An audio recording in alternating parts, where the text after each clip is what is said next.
स्वागत है आप सबका। आज आपके सामने फिर से प्रस्तुत हूँ एक नए योगासन के साथ। जिस योग अभ्यास की आज हम बात करने वाले हैं वो बड़ा ही लाभकारी है और हमें बड़ी सारी सिद्धियों को दे सकता है, हमारे शरीर में बड़े अच्छे लाभ ला सकता है। लेकिन वो सब तभी जब हमें उसके सही विधि का पता हो, उसमें क्या क्या हमें बातों का ध्यान रखना है वो सारी जानकारी हमें हो, और एक सुव्यवस्थित तरीके से जब हम उसे करेंगे पूर्ण श्रद्धा के साथ, तब हम उससे लाभ प्राप्त कर सकते हैं। लेकिन यदि हमारे आसन को करने की विधि सही नहीं होती, हम तक जो जानकारियां पहुंचती हैं वो सही नहीं होती, तो उन जानकारियों के कारण जो गलत जानकारी हमें प्राप्त हो जाती हैं, हमें वो लाभ प्राप्त नहीं हो पाते और फिर हम सोचते हैं कि जो शास्त्रों में वर्णित है वो तो गलत है। कहीं ना कहीं जो लाभ बताए गए हैं वो तो लाभ प्राप्त हो ही नहीं रहे हैं। दरअसल हम तक जो जानकारियां पहुंची वो ही गलत पहुंची, जो हमने किया वो सही तरीके से नहीं हुआ।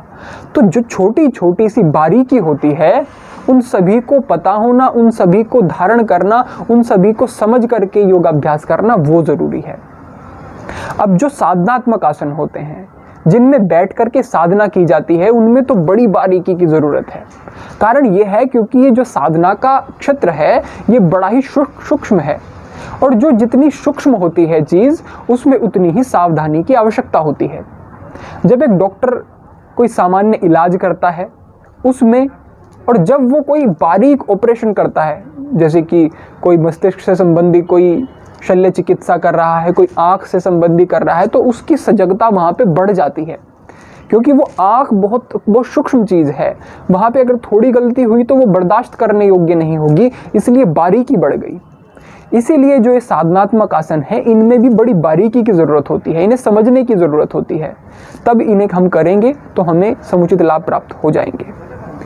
अब हम बात करते हैं सिद्धासन के विषय में। सिद्धासन किस तरीके से करना है उसे आप थोड़ा समझ लें। सिद्धासन करने के लिए सबसे पहले मैं आपको स्टेप बाय स्टेप बताता हूँ।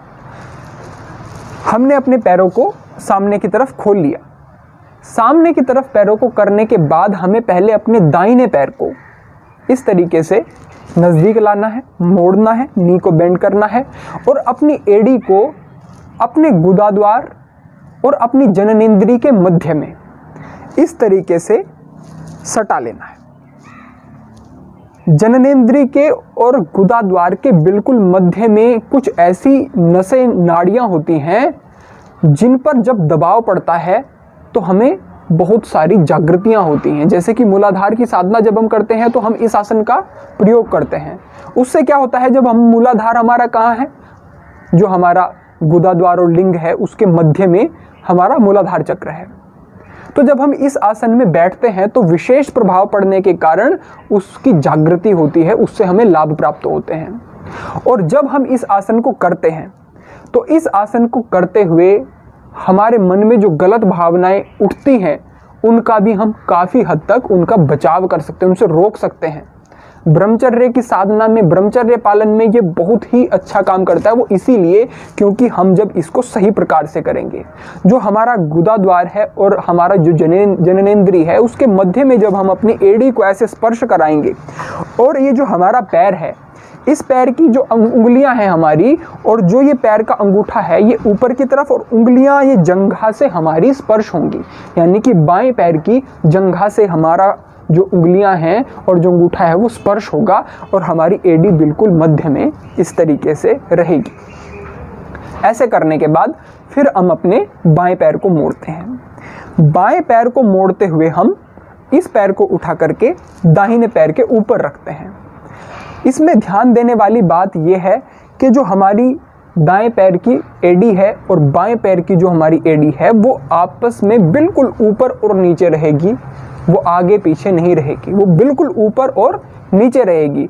और इसके बाद अब आपको ध्यान देना है कि जो हमारा बायां पैर जो ऊपर है उसको हम अंदर की तरफ दाहिने पैर की जंघा के और पिंडली के मध्य में इस तरीके से हम उसको एडजस्ट कर लेंगे। ऐसे इस तरीके से एडजस्ट करने के बाद जब हम इसको बिल्कुल सिद्ध करके और अपनी स्पाइन को सीधा करके, अगर आप इसमें ही मुड़ के बैठ जाएंगे, कमर को सीधा नहीं रखेंगे, तो आपको सही तरीके से लाभ प्राप्त नहीं होंगे, क्योंकि हमारा जो ये मणिपुर चक्र है, जहाँ पे नाभि से हमारी सभी जागृति और सभी नाड़ियाँ यहीं पर आकर के एकत्रित होती हैं, तो अगर ये मुड़ जाता है तो वहाँ पे ऊर्जा संचालित नहीं हो पाती है और हमारा शरीर वो ऊर्जावान नहीं हो सकता, ऊर्जित नहीं हो पाता है, जिससे कि हमें सही मानसिक लाभ प्राप्त नहीं होंगे। और हम जो अपने विचारों पर नियंत्रण कर सकते हैं इस आसन के माध्यम से, ध्यान करते हुए जब हम नियंत्रण कर सकते हैं अपने मस्तिष्क पर, वो भी हम नहीं कर पाएंगे। तो ध्यान देने वाली बात है कि बिल्कुल स्पाइन हमारी सीधी होनी चाहिए और हम ज्ञान मुद्रा लगाएंगे। ज्ञान मुद्रा,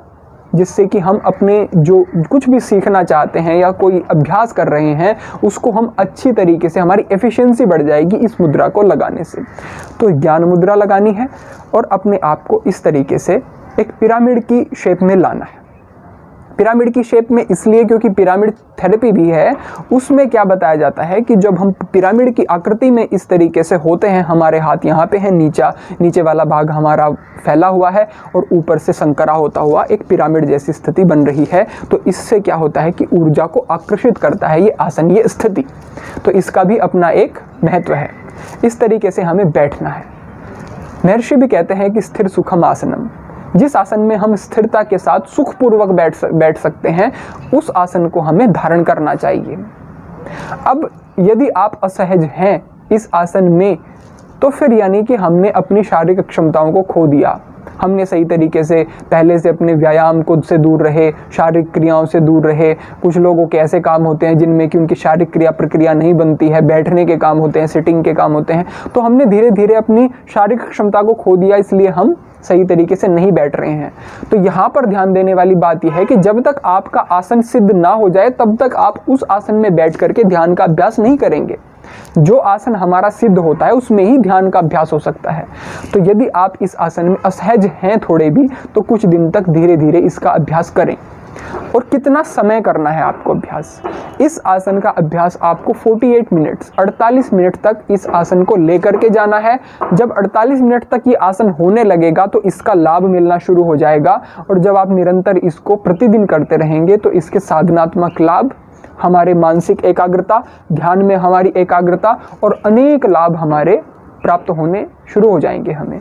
तो इस चीज़ का ध्यान देने की बड़ी ही आवश्यकता। एक चीज़ बड़ी ही ध्यान देने वाली है कि जब आप इस आसन में बैठें तो आपके घुटने जो है वो ज़मीन से स्पर्श हों। ऐसे उठे रहेंगे तो आप इस आसन को सही तरीके से नहीं कर रहे हैं। विशेष ध्यान देने वाली बात यही है कि आपके घुटने जो हैं वो मैट से टच रहें, भूमि से टच रहें, आपके आसन से स्पर्श रहें। इस बात का विशेष ध्यान देना है, क्योंकि जब हमारे घुटने स्पर्श रहेंगे और हमारा जो आगे का ये पोर्शन है वो पूरा फ्लैट रहेगा, तो उस स्थिति में ऑटोमेटिकली ही हमारी जो स्पाइन है वो सीधी होनी शुरू हो जाएगी। आप थोड़ा सा ध्यान से देख सकते हैं। अगर हम इस तरीके से बैठते हैं सुखासन की स्थिति में, सुखासन की स्थिति में बैठेंगे तो यहाँ पर आप देखेंगे कि हमारे जो घुटने हैं उनमें ये गैप अलग से आपको दिखाई दे रहा है। लेकिन यदि हम सुखासन की स्थिति में बैठते हैं तो यहीं पर ये गैप बिल्कुल ख़त्म हो जाता है और ये जो प्रेशर हमारी स्पाइन पे है वो नहीं आएगा। आगे से उठेंगे तो स्पाइन उतनी सीधी तो हम कर लेंगे, प्रयास से कर लेंगे, लेकिन उसे सीधी लंबे समय तक जब रखने की बात होगी तो वहाँ पर कहीं ना कहीं वो अवरोध उत्पन्न करेगी। तो यदि हमें अपनी स्पाइन को लंबे समय तक बैठना है, अब कुछ देर तक किसी आसन में बैठ जाना उसमें और लंबे समय तक बैठने में दोनों में बड़ा अंतर होता है। कुछ देर तक बैठने के लिए तो हम कोई भी आसन प्रयोग कर सकते हैं, लेकिन हमारे ऋषि महर्षियों ने बड़ा ही वैज्ञानिक दृष्टिकोण से इन आसनों का चुनाव किया है और ये हमारा स्वानुभूत है।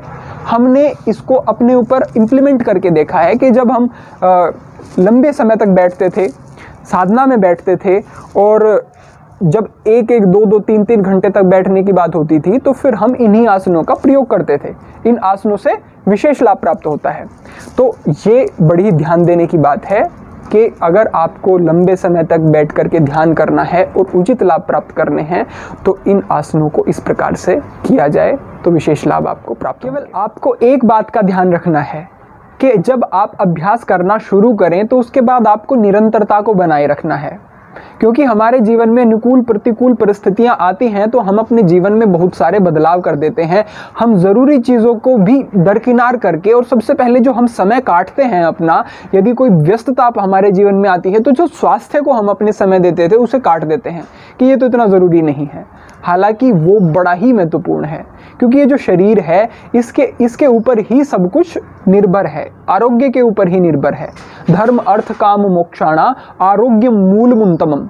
धर्म हो, अर्थ हो, काम हो, मोक्ष हो, इन चारों की सिद्धि ही तभी होगी जब आरोग्य होगा। यदि आरोग्य नहीं है तो सब कुछ व्यर्थ है। सब कुछ कमा लिया आपने, धन संपदा अर्जित कर ली, आपने कितना भी पुरुषार्थ कर लिया, कितना भी आपके अंदर समझ है, लेकिन अगर शरीर आपका साथ नहीं दे रहा है तो सब कुछ व्यर्थ है।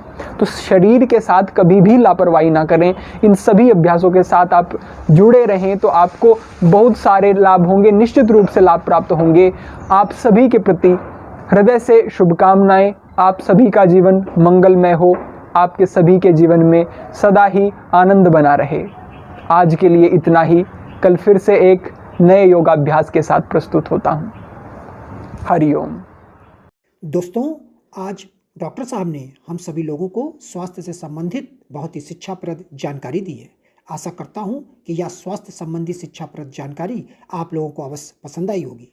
तो दोस्तों, अगर यह वीडियो आप लोगों को पसंद आया हो तो वीडियो को लाइक करें और अधिक से अधिक लोगों को शेयर भी करें, जिससे और भी लोग यह शिक्षाप्रद स्वास्थ्य संबंधी जानकारी का अपने जीवन में लाभ उठा सकें।